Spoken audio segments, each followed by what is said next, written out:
You know, back when I was in the academy, we would follow every toast with a song.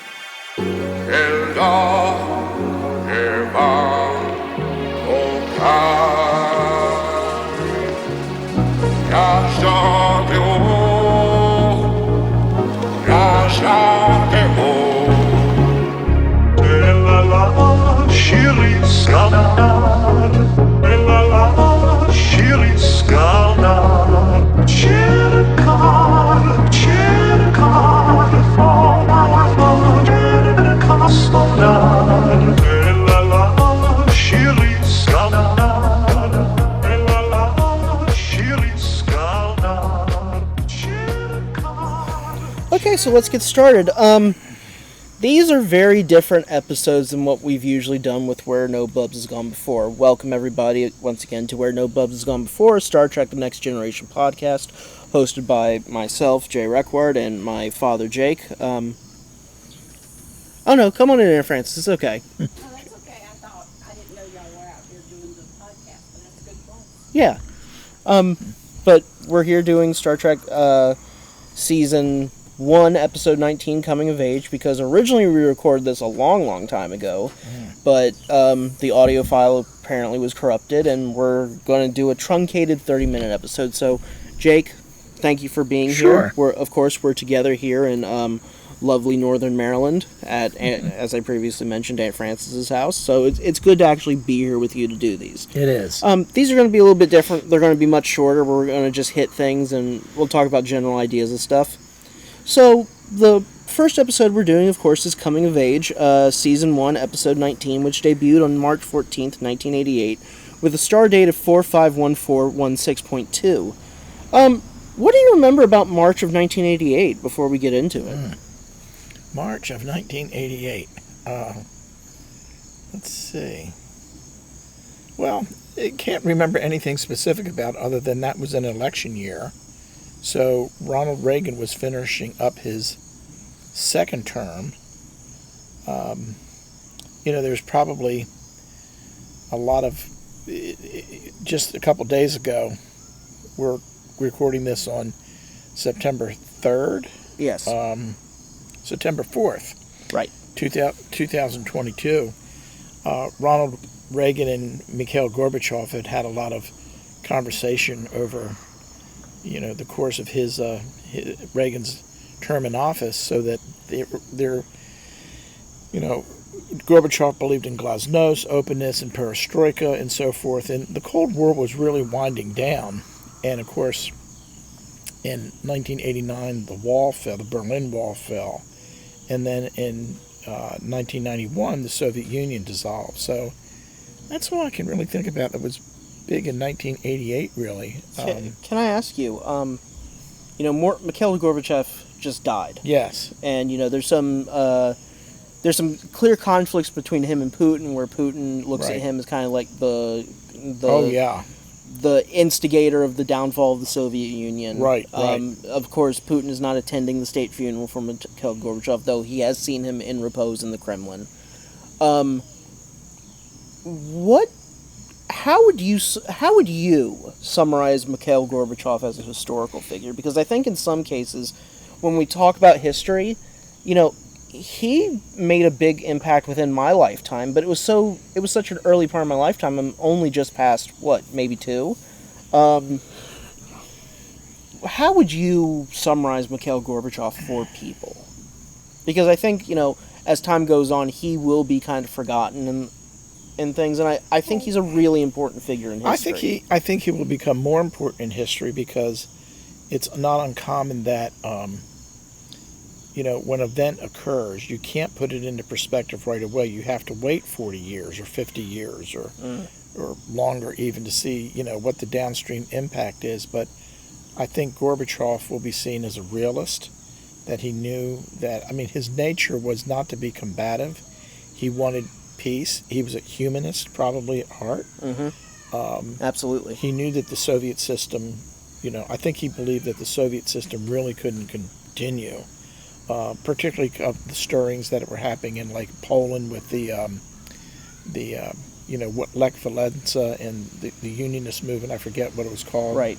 off the top of my head, but I think he'll be looked as a realist, and was doing a good thing to bring more peace to the world. And of course, I think history will put it into perspective that the thought was that Russia would become more European, would end its hostility toward the West, and as we've found 40 years later, 30 years later, that just isn't the case. But I think he will be seen as a visionary in terms of what the future could have been for Russia and the world. Right. Very, very good. So, getting into the episode, this is, of course, on one hand, it's a Wesley Crusher episode. He's going to go take his Starfleet Academy exam, which we'll get into.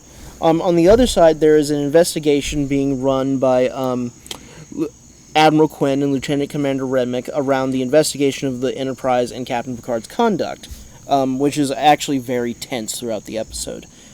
Before we really get into the minutia, because again, this is a shortened episode that we're doing, what's just your general thoughts of Coming of Age? Especially now that you got to watch it again after, so long since we started the show. Yeah, I thought that the Wesley Crusher end of his, going to the whatever planet they were visiting to take the Starfleet entrance exam, which included, psychological tests and so forth. That was kind of interesting, just the way they set that up. I thought that they did when they did the psych test at the end, it was like a variation of the Kobayashi Maru, that you were put into a situation there. Really wasn't any good solution to it, but they just wanted to see how you would perform under intense pressure and so on. That's an interesting way that you put it. For those at home, the Kobayashi Maru is a test that the captain takes to prove that they are committed to... Or officers, actually. Officers take to prove that they are committed to seeing out their full duty, including the possibility of dying in the course of duty. I think the interesting thing about this episode is, first, it's a very good episode for Will Wheaton. He actually carries it very well. I thought after watching it again after a long, long time. I find Starfleet's testing to be very interesting, because on one hand, Wesley already has so much practical experience, but there's also, despite his practical experience, he can't really be prepared for a lot of the things that they're going to throw at him. And I find that the testing behind that is interesting. After I recently watched Top Gun Maverick for the first time. So there was, there's this portion in Top Gun Maverick where they says, Maverick goes in front of all the pilots, and he has, the I think it's called the NODOC or something. It's basically the instruction manual for the FA-18 Super Hornet. And he's like, you need to know this thing backwards and forwards, and they're all like, well, of course we do. And he's like, well, good, so does your enemy, so this thing doesn't matter. And I think that was something very kind of... It actually started to feel very naval, this episode, like they're actually going through an officer candidacy program where they're throwing them into interesting situations for them to get out of. One thing that I found interesting that I kind of wanted to touch on with you, it seems like all four of them did very, very well. But the competition is we only take one. If you have four candidates who are all very good, and Wesley, lost only because of a couple points, there's obviously this expectation that, if you don't make it the first time, you're going to try again until you do. Do you think that this is an effective method to taking officers, or do you think, if you have four great candidates like this, you just take them?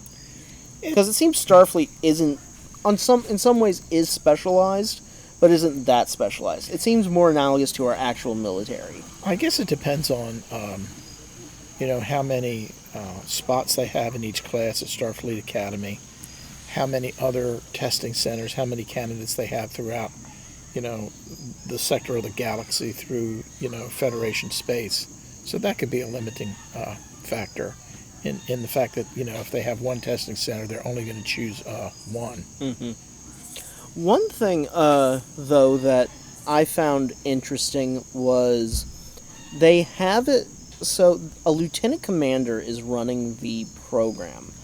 One thing that I'm curious about when it comes to like Starfleet is what's the expectation in terms of like how you matriculate in rank? Like, is that lieutenant commander going to be put on a ship as a commander one day? Like, I wonder what the career paths are in Starfleet themselves. Like, does everyone have the potential to end up captain? I know in Deep Space Nine, Worf has to transition over from security to command, and he gets the red uniform after that. Well, I think... I wonder, like, where do people fit in the command structure where, like, they can be teachers, but they're not necessarily, like, in line to be a captain or a commander? Well, I think that, I think how it works, and, like, since Starfleet is kind of set up as on a naval model, that, I think how it works, like, in the United States Navy is that officers have a rotation where they have sea duty and then they have some shore-based duty. Yeah. So they have, the ability to, work in a tactical environment, and then they get, on shore they get administrative experience, that sort of thing. And then in the course of their work, the officer is evaluated by their commanding officer, and that goes into the Bureau of Naval Personnel, and, there's some process where officers that seem to have real good command potential move up the ladder. And Right. those that are just going to be good weapons officers or navigators or so forth, they may get to lieutenant commander status or something like that, but they're really not going to go any further then. You wrote a question on your notes here that I think that we should follow up on when it comes to this conversation. What are the qualifications for non-officer enlistment in Starfleet? I think that's an interesting question because didn't we do the drumhead last season? Yeah, we did do drumhead. And yeah. Simon Tarsis Right. is a non-commissioned medical officer. He's not even an officer per se. Yeah, Yeah. He's basically enlisted. Yeah. What do you think the qualifications would be to? I think that you would have to be able to like transition to zero gravity. I think that you would have to be able to do all the safety things. It's a very interesting question. Like, what would you actually train non-enlisted officers or non-enlisted personnel to do in space in the future? Well, it's sort of like probably in the military now. If you, if you're going to specialize in as a medical technician, a combat medic or something like that, you get special training in that area. But you also have to have all, the basic skills in terms of, being a soldier. I have a second cousin whose son just joined the Air Force, and he chose to be a medic, but he's gone through a lot of, Air Force combat training also. Yeah. So I think that just shows you that there's basic things as a soldier, whether you're an airman or a sailor or an infantryman or a Marine, that you have to do, and then you can specialize. Right. As an enlisted person. Well, it's interesting that you brought that up because one thing that I noticed when we were watching Star Trek Strange New Worlds, they introduced the character of Uhura, and in Star Trek Strange New Worlds, she's still an enlisted officer. She's a cadet. Yeah, she hasn't transitioned completely over to being an officer. So part of me wonders, like, if her non-enlistment portion is, you basically do the basics of everything, and then if you become specialized in something, because like Chief O'Brien is enlisted in DS9, but he's the head of engineering on DS9 and making sure the space station operates. I wonder if like there is an option that you have that if you really want to become an officer and go through the entire process of like, becoming if you're in medical, you want to become a doctor. Because it seems like there's a lot of nurses, but there's not a lot of doctors. Right. They'll help you, they'll train you to be a doctor. If you want to become a captain, they'll train you to be a captain. It's very interesting in terms of, I think, how people move once they go from the academy. Like, do the enlisted officers even... No, they don't even go to the academy. Because Simon Tarsis even says during his interview, like, I didn't want to wait for the academy. I wanted to get out there into space. Sure. I wonder if, like, Starfleet values the practical experience of the enlisted, and then that helps them transition. There's probably like in the American military, if you're if you're an enlisted person and you show promise in leadership, you can, ask to go to officer candidate school. In some cases, I think there's some rules where very talented people can, after several years as enlisted, they can actually apply to go to one of the academies. I actually think that's probably what happens to O'Brien then, because, he's a transporter chief. Actually, O'Brien, since we're talking about enlisted, Miles O'Brien is really the only character that were shown in Star Trek lore who's fully enlisted during his entire tenure on the shows. He starts off as a combat specialist under, I forget the guy's name, we will see him later. No, we did that episode where his captain, oh yeah, I forget his right. name. Yeah. But, he serves in combat, and then he goes and becomes a transporter chief on the Enterprise, and then he becomes the chief of basically the chief of operations on Deep Space Nine. He's enlisted this entire time, so it's very clear that there's a path forward if you're talented enough. Yeah, it's very clear that there's a path forward if you're talented enough to do it and not have to go through the officer side of it. Because later on, when he's done at Deep Space Nine, he actually goes and teaches engineering at Starfleet Academy. So, do enlisted personnel end up teaching at at military academies here in the U.S.? Or I don't know. I don't think that's the case. Well, I know that there are some people who transition out of the military back into civilian life and then teach there. I think that what we have to consider is, the way the writers did the program, they weren't thinking of a rigid system of to make the distinction between officers and enlisted personnel. We don't get a lot of, detailed information of how that's set up. So this is a little bit of speculative on our part. Well, it's interesting that you brought that up, because one thing that they did on Voyager a lot is that they moved people around. The more that they notice towns in certain places. One thing that they do in Lower Decks now, several of the characters are actually moved around once they're shown to be more talented at certain things. And one of the characters, Tendi, goes from being a medical officer to being a science officer, because they discover you're not very good at this medicine stuff, but if we give you a scientific problem to deal with, you can solve it. So maybe your point about it being much more fluid in terms of its structure really is something that's baked into the organizational thinking of Starfleet. Yeah. Do you think that that's a good thing from, you've been in the Navy, you've also been a CEO, you've been a manager.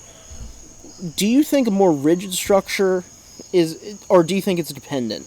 I think there needs to be a certain structure, but I think it should be fluid. Okay. Yeah. Is there a reason why you think the fluidity works better than?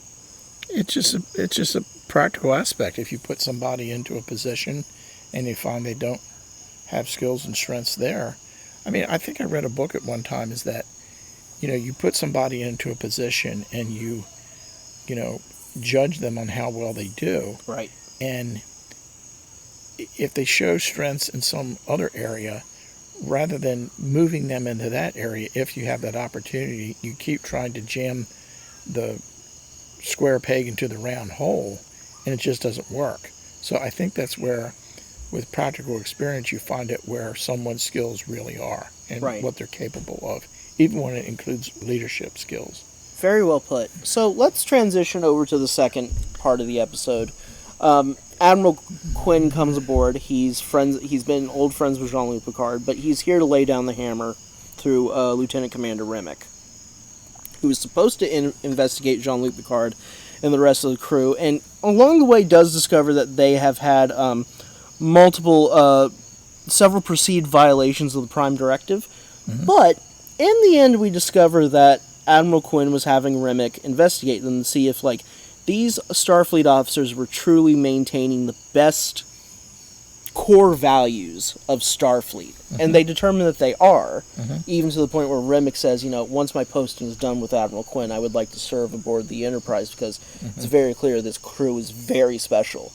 But Quinn floats this idea that there's this conspiracy going on in Starfleet, that he says threatens to bring down the 200 years of progress we've made with the Federation.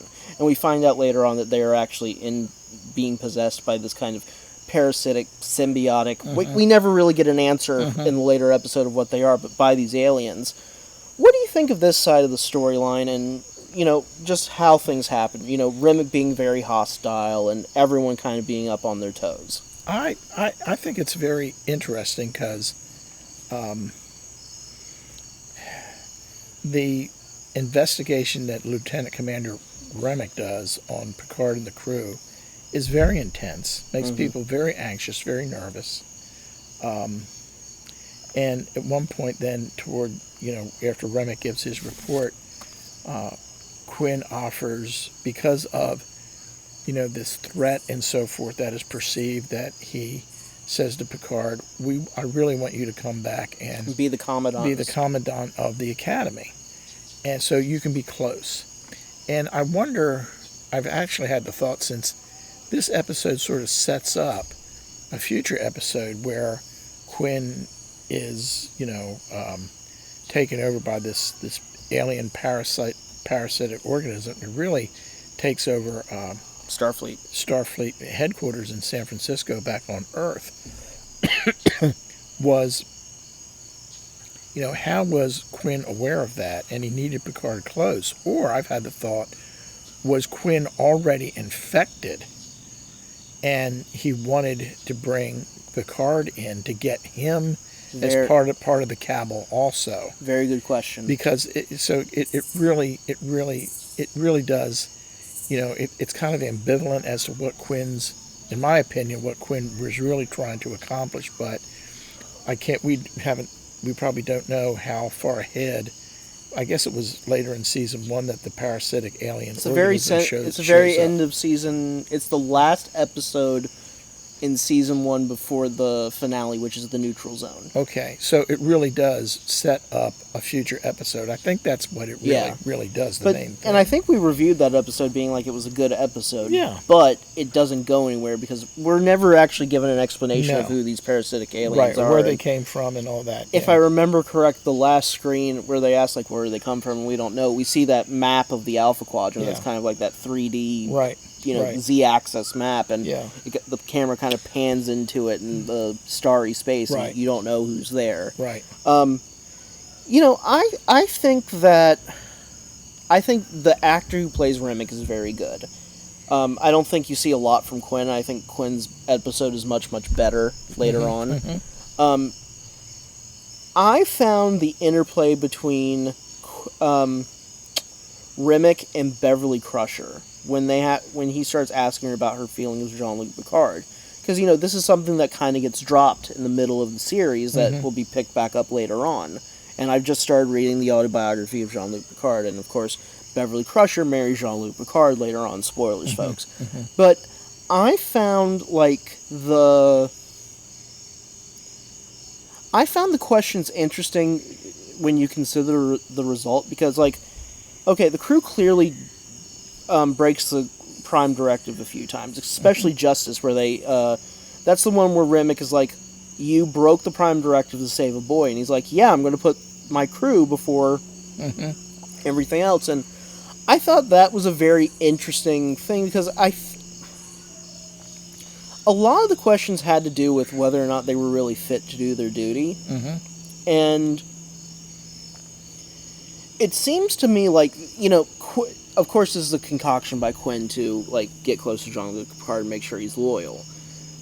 But you would think by this time, all the times that Jean-Luc Picard has broken the Prime Directive, someone would have already been out to see him and be like, okay, this is 3 or 4 times now in a stellar year, whatever that is. You need to calm down or something. But at the same time, the more shows that we see, I think the Prime Directive seems more like to quote pirates from Pirates of the Caribbean, they're less laws than they are guidelines. Yes, right, yeah, exactly. Which, makes you think, philosophically,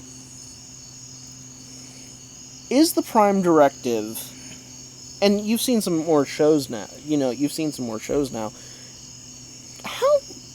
deeply do you think Starfleet actually adheres to the Prime Directive? It actually seems like they screw it up a lot. And it's like it's a good idea, but even they themselves have a really hard time keeping it. Well, there's some, I guess, some episodes in the original series where the Prime Directive clearly gets broken. I remember the one where the one Starfleet officer's marooned on a planet, and to give it order, he sets everybody up as Nazis, and Right. then Kirk and Nemo and Spock show up, who the actors that are both Jews, and they walk around with swastika armbands, which is kind of amazing. But it's kind of like Hogan's Heroes. When you did stuff like that in the '60s, you were really, whether it was a serious drama like Starfleet or Hogan's Heroes, you were really making fun of the Nazis. And Can I stop you for a second? yeah, sure. So, this is August, well, this is now September Right. of 2022, and Joe Biden just made this speech about the threat of MAGA supporting Americans. In the 60s, after World War II, which, my grandfather's generation fought, and you were the preceding generation born of that. You were the quote-unquote baby boomers. Mm-hmm. What was the perception of Nazis, like, around the 60s? Now that there had been some separation from the war. There was one prominent Nazi leader in the country, the American Nazi Party. I think his last name was Rockwell, Yeah. or something like that. And they were just looked at as, kind of crazy people, just out there.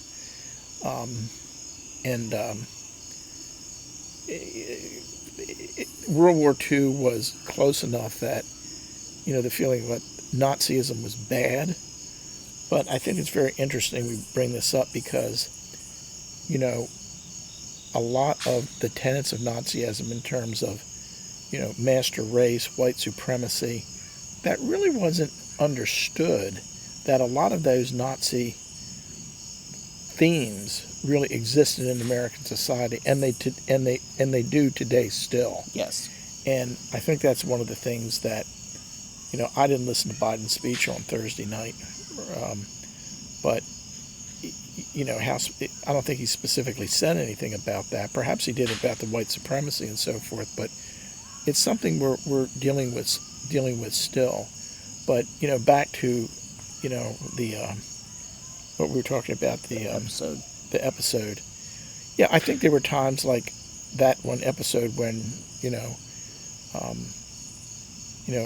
Earthman went and set up this to bring order to this planet and set up a Nazi regime. I mean, that was obvious that the Prime Directive was broken. Yeah. The other one, and what Kirk did was to fix it. Yeah.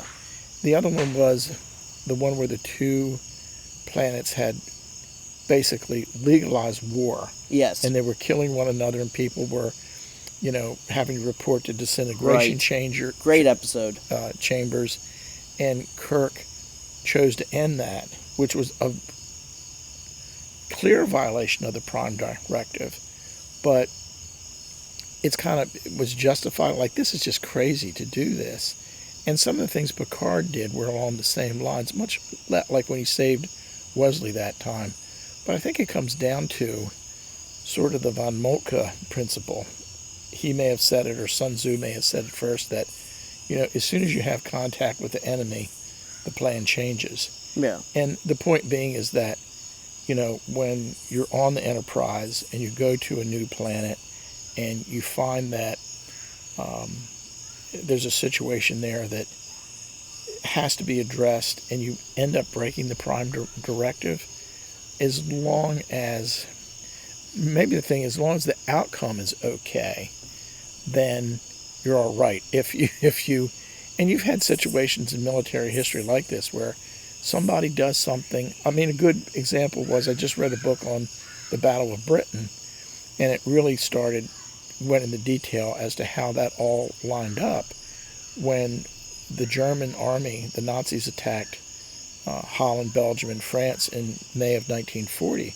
And one of the things that Heinz Guderian did was, when they advanced very quickly, because the French just didn't understand lightning warfare of movement at all, Hitler had told Guderian and so forth to stop. And Guderian specifically disobeyed orders because he knew if he advanced, he could put the British Expeditionary Force into the Dunkirk pocket.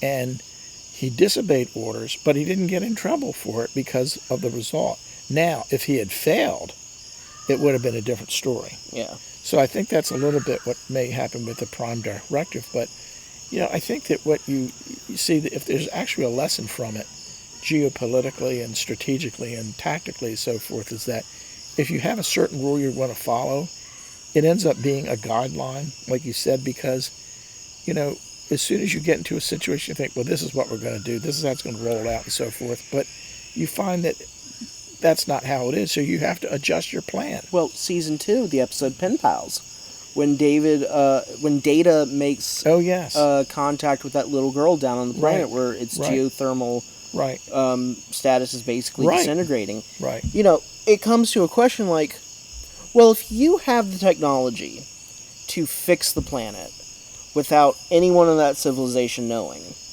shouldn't you? Well, and that's where it comes the question. Morality and ethics comes in. They have that really big debate in there. Right. And to me, I think the argument that Picard finally falls on is like, there's a voice calling out for help. And he even tells Data, like, if you hadn't played that for me, it'd be much easier for me to just say no. Mm-hmm. But even then, like, Star Trek Insurrection, the movie, they clearly... It's not that they break the Prime Directive, but they have that invisible duck blind so they can monitor not the sonar, who's ever down on that planet, the Baku, right. So, like, I think it really is kind of that guideline thing. So, we're kind of at the end of this truncated episode. Final thoughts, what do you think of the episode? I think it's a good episode, not a great episode. If you look at the two main storylines, you've got Admiral Quinn and Remick and what that leads to, and then you've got Wesley Crusher. I think there's, as you said, there's some interesting little interplays of Remick and Dr. Crusher, because it's kind of revealing of, just the relationship between Beverly and Jean-Luc at that time.